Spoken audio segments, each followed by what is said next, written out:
Once upon a time, time, in the village of Greenleaf Forest, lived a clever tortoise named Mr. Timo Tortoise. He was slow, yes, but he always said, "I may be slow, but I'm never shellfish." Mr. Tortoise lived in a cozy little hut made of dry leaves and snail mail envelopes. He loved three things in life: solving mysteries, taking naps, and eating crunchy fresh carrots. But one fine morning, something shocking happened. Mr. Tortoise woke up, stretched his little legs, and sang his morning song. "Oh, sweet carrot, orange delight, crunchy in day and tasty at night." But when he opened his fridge, a hollow log with a cool breeze, all his carrots were gone. He screamed, "Shell no, not my breakfast." He looked around. There were tiny footprints near his fridge. Some were small and round, others long and flat. He put on his detective cap, a mushroom top, and said, "Time to crack this carrot napping case." Mr. Tortoise went hopping, slowly shuffling, to the home of Benny the bunny, the fastest animal in the village, and also the biggest carrot fan. "Benny," Tortoise called out, "did you hop into my kitchen and steal my carrots?" Benny's nose twitched. "No way, Mr. T, I've got my own carrots." "See?" He opened a bag of carrots. But they were plastic toy carrots. Mr. Tortoise raised an eyebrow. "Why plastic?" Benny blushed. "I'm on a diet, trying to cut the carbs." Tortoise squinted. "You're not off the hook, but you're not rooted to the scene either." He shuffled off. Next, he waddled to Penny the parrot, a chatterbox who lived in a mango tree and knew everyone's business. "Penny," he said, "did you see who took my carrots?" She flapped her wings. "Polly saw a penguin? Polly saw a penguin." "A penguin? We're in a forest, not a freezer." Mr. Tortoise laughed. Then Penny whispered, Okay, I parrot the truth. I saw Randy the raccoon sneaking around your hut last night with orange sticks in his hands." "Aha, looks like we're closing in," said Mr. Tortoise. "Time to pay Randy a visit." Mr. Tortoise arrived at Randy the raccoon's den. He knocked on the hollow and shouted, "Randy, open up, or I'll call the squirrel patrol." Randy popped his head out, his eyes wide. "Relax, Torty. I didn't steal your carrots. I only took one for my science experiment." "What kind of experiment?" Mr. Tortoise narrowed his eyes. Randy proudly showed him a glass jar. Inside was a carrot soaked in soda. "It's my physical science project. See what I did there?" Randy giggled. Mr. Tortoise sighed. "Only you would turn a snack into a science lab." But Randy added, "If you want the truth, you better check with Henrietta the hen. She was having a midnight picnic with her chicks." "Midnight picnic? Sounds exciting," Mr. Tortoise mumbled as he headed off. Henrietta was in her yard, teaching her chicks how to cluck in harmony. Mr. Tortoise approached and asked, "Henrietta, were you or your chicks near my hut last night?" Henrietta looked nervous. "I admit, my chicks found some carrots under a bush. They were cold, so we thought someone had thrown them away." "Did they look fresh?" "Yes, very crunchy. I even made a carrot omelet. It was extremely tasty." Mr. Tortoise chuckled, but his shell still shook with sadness. "They weren't trash. They were my prize carrots for the Forest Food Festival." "Oh no," cried Henrietta. "I had no idea. We thought they were free." Henrietta clucked her wings together and said, "Let me make it up to you. I'll plant you a brand new carrot garden. The chicks will help." Mr. Tortoise smiled. "Now that's an egg-selling idea." And from that day on, Mr. Tortoise learned 3 lessons. Label your food, or someone might have a midnight omelet. Never assume others are thieves without asking. Forgiveness grows faster than carrots, when watered with kindness. They all laughed and shared a big carrot cake at the festival. Even Benny brought his plastic carrots, just for decoration. A week after the festival, Mr. Tortoise's new carrot garden began to grow. thanks to Henrietta and her chicks. The forest animals were amazed. Wow, Mr. T, your carrots are growing faster than gossip, said Penny the parrot. But just as Mr. Tortoise was getting ready to host a big carrot harvest party, disaster struck again. He woke up, strolled to the garden, humming his favorite tune, and gasped, "Oh, Shell, no."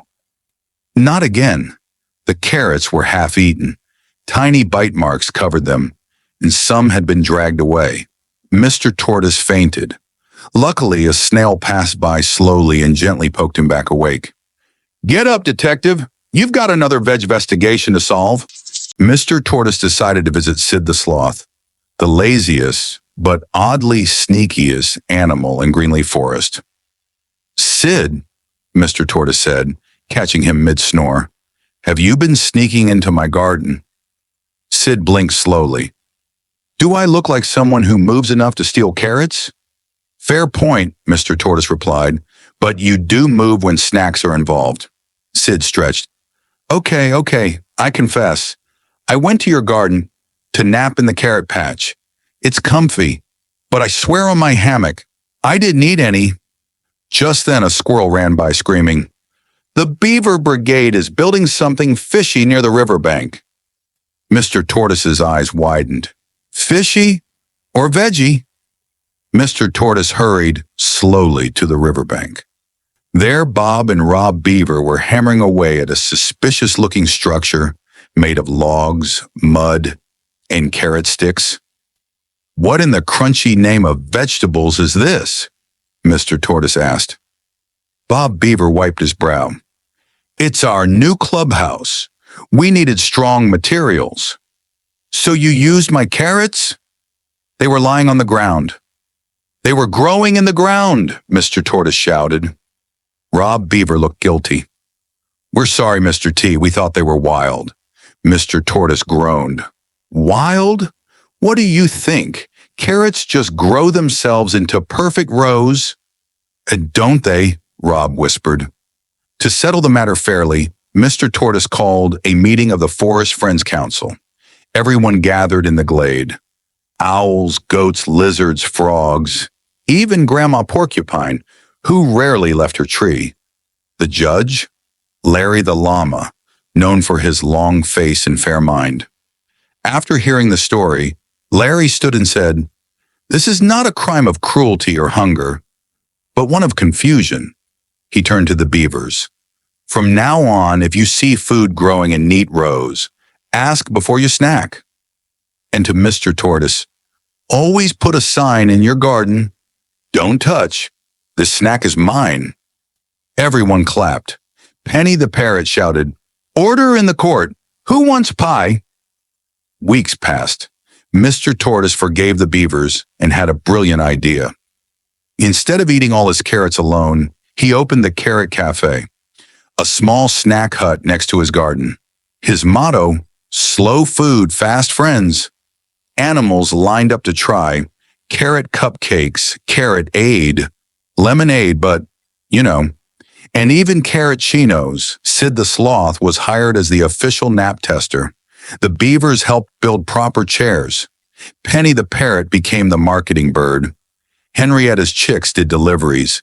Business was booming. One evening, Mr. Tortoise sat on his rocking mushroom chair, watching the sunset with a big carrot ice cream in hand. He smiled and said to no one in particular, "Losing my carrots helped me grow more than vegetables. I grew friendships, patience, and a shell-load of wisdom." From that day forward, no one in Greenleaf Forest stole food again. Why? Because they had a cafe, a garden, and a wise tortoise to remind them that sharing is sweeter than hoarding mistakes. Make room for learning, and life's better with a little crunch and a bunch of puns. Just when Mr. Tortoise thought everything was finally peaceful, Big Mama Mole burst into the Carrot Cafe one afternoon, covered in dirt and gasping for breath. Mr. T, there's trouble down below. The turnips are turning on each other." "Wait, turnips?" "Yes," cried Big Mama Mole. "Someone has been planting spicy radishes in the middle of the turnip patch." Now the vegetables are growing with attitude. One even poked me in the nose. Mr. Tortoise blinked. Vegetables with attitude? Sounds like a root cause problem. He grabbed his shovel, his thinking cap, now a cabbage leaf, and said, "Looks like we've got another groundbreaking mystery." Mr. Tortoise followed Big Mama Mole down into the tunnels, where an argument was happening between the vegetables. One radish shouted, "We're here to spice things up." A turnip yelled, "We don't need drama. We're soft and subtle." Mr. Tortoise stepped forward. All right. Enough veggie violence." He examined the patch and noticed little bite marks in the roots. "Mama Mole," he asked, "who else has been digging around here?" She sighed. "Probably Timmy the armadillo. That boy just can't stop rolling into things." They found Timmy the armadillo nearby, holding a cookbook upside down. "Timmy," Mr. Tortoise asked gently, "did you mix up the seeds again?" Timmy looked nervous. Maybe. I was trying to make a new dish, radish turnip surprise, but I lost the labels." "Timmy," Mr. Tortoise said kindly, "your recipe has clearly stirred the pot." The turnips and radishes slowly calmed down. "I didn't mean to upset anyone," said Timmy. "I just wanted to grow something radical." Mr. Tortoise chuckled. "Well, you did, but maybe next time, ask the other veggies first before you start a flavor revolution." After that spicy event, Mr. Tortoise called for a special garden gathering. He invited all animals who loved to plant, eat, or talk to veggies. Among the guests were Lola the goat, who ate everything except onions. They made her cry. Rico the rooster, who claimed he could sing seeds into growing. Daisy the deer, who only ate organic. Mr. Tortoise raised his leaf hat and said, "Gardens are for growing peace, not problems.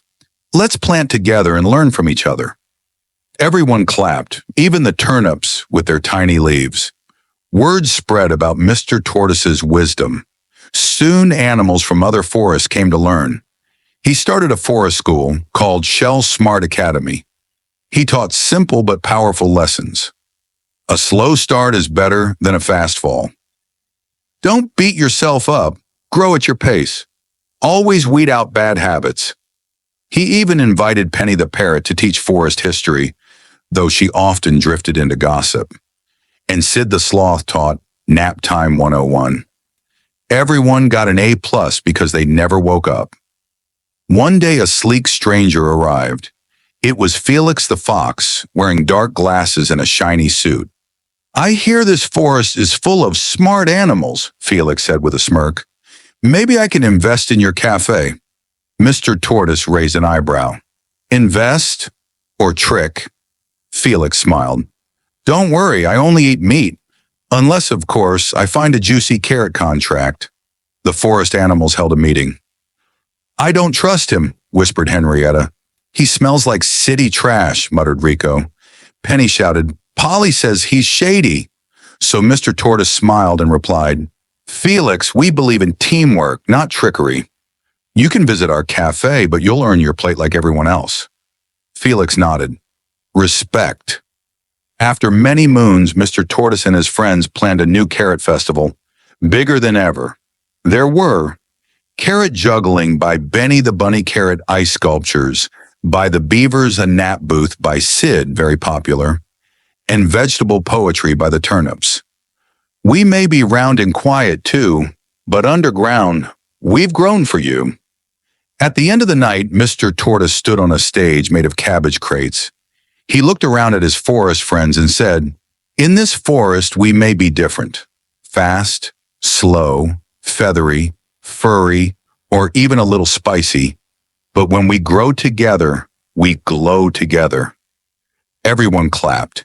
Even Felix the fox shed a single tear, probably from the extra spicy radish stew. Mr. Tortoise didn't just get his carrots back. He grew. A family of friends, a cafe full of laughter, and a forest full of lessons. So if you ever feel slow, small, or unsure of where you're going, just remember, Even the tiniest seed can become a forest hero. And maybe, just maybe, you'll hear the forest sing, "Oh, sweet carrot, orange delight, grown with friends, you shine so bright." Just as Mr. Tortoise was sweeping up carrot confetti after the festival, a loud crack came from the edge of the forest. Everyone turned. Out of a golden walking shell stepped Granny Snapshell, the oldest tortoise in all of Greenleaf. "Timo T. Tortoise, is that you?" she shouted. "Still taking nap breaks between each step?" Mr. Tortoise laughed. "Granny Snapshell, you're back from the mountain of mud." Granny Snapshell had once been the best mystery solver in the forest. She wore 5 pairs of tiny glasses and had a cane made from a carrot stick dipped in gold. She squinted at Mr. Tortoise's café. "Carrot Cafe, eh? Back in my day, we solved crimes, not served crunch." Mr. Tortoise showed her around proudly, but Granny was suspicious of newfangled forest nonsense. "What's this thing?" she asked, pointing her cane at the new smoothie machine in the cafe. "That's for our guests," said Mr. Tortoise. "You press the button and splat!" Carrot pineapple smoothie exploded into the air and landed right on Granny Snapshell's shell. "Oh, you'll pay for this, blender beast!" she shouted, charging at the machine. Animals rushed in to stop her. "Granny, it's not alive!" shouted Rico the rooster. "She thinks it's a robot invader," whispered Henrietta. Granny crossed her arms. "Back in my day, we used teeth, not tech." That night, as the forest slept, a strange gloop, gloop, gloop echoed through the air. Then pop! Then way! Mr. Tortoise woke up. Either the smoothie machine's gone wild, or Penny is practicing opera again. He tiptoed, well, very slowly outside. The smoothie machine was gone. A trail of sticky smoothie drops led into the deeper forest. "Oh, Shell," he whispered. "Not again." Granny Snapshell poked her head out of her hut. "I knew that machine had evil plans." Mr. Tortoise nodded. "Granny, I think we need your old mystery kit." Granny grinned. "Time to dust off the Shellvestigation Squad." The trail led them through the jungle gym trees, twisting branches and vines that swung like monkey tails. They found Squeaky the monkey hanging upside down, drinking smoothie from a leaf. "Squeaky," said Mr. Tortoise, "did you take the machine?" "No, no, no," said Squeaky, spinning. "I only borrowed the smoothies falling from the sky. Last I saw, the machine was being carried by bugs." "Bugs," said Granny. "Great grits. It's an ant napping." They followed the trail until they reached Ant City, a tiny, bustling place under a giant mushroom. Queen Ant, a glittery bug with 6 rings on each leg, greeted them. "Greetings, travelers. We took the smoothie machine to study its technology." Mr. Tortoise blinked. "Couldn't you have asked?" Queen Ant shrugged. "We're ants. We don't have time to knock. But," she added, "we did make improvements. Behold, the Super Smoothie Bot 2000. A mini version of the smoothie machine rolled forward, now with arms and googly eyes. "Hello. Would you like a kale carrot explosion?" it said cheerfully. Granny Snapshell fainted. Later that week, Mr. Tortoise was called into forest court.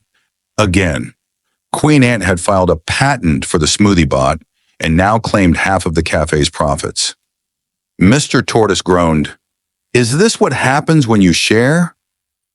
Granny stood up in court and boomed, "If you want a slice of the pie, you better help bake it first." Queen Ant looked down. "You're right. We should have worked with you instead of sneaking." Larry the llama patted his gavel. "Case closed. Everyone shares the smoothie bot and no more sneaky snacking." To celebrate, the animals planned the first ever forest tech fair featuring beavers building a tree tablet, ants displaying the mini mixer bot, Granny Snapshell showcasing tortoise time tea, takes 8 hours to brew. Mr. Tortoise gave a speech. "Technology should help us grow together, not pull us apart. Whether you're fast or slow, furry or feathery, There's always a role for you in the forest of friendship. Even Felix the fox showed up again, this time selling Wi-Fi routers. Nobody knew what they did. That night, as the moon lit up the café, Mr. Tortoise sat with Granny Snapshell sipping tea. "You did good, boy," she said slowly. "You made this forest kinder." Mr. Tortoise smiled. "And you kept me grounded, even if you chased a smoothie machine." They both laughed.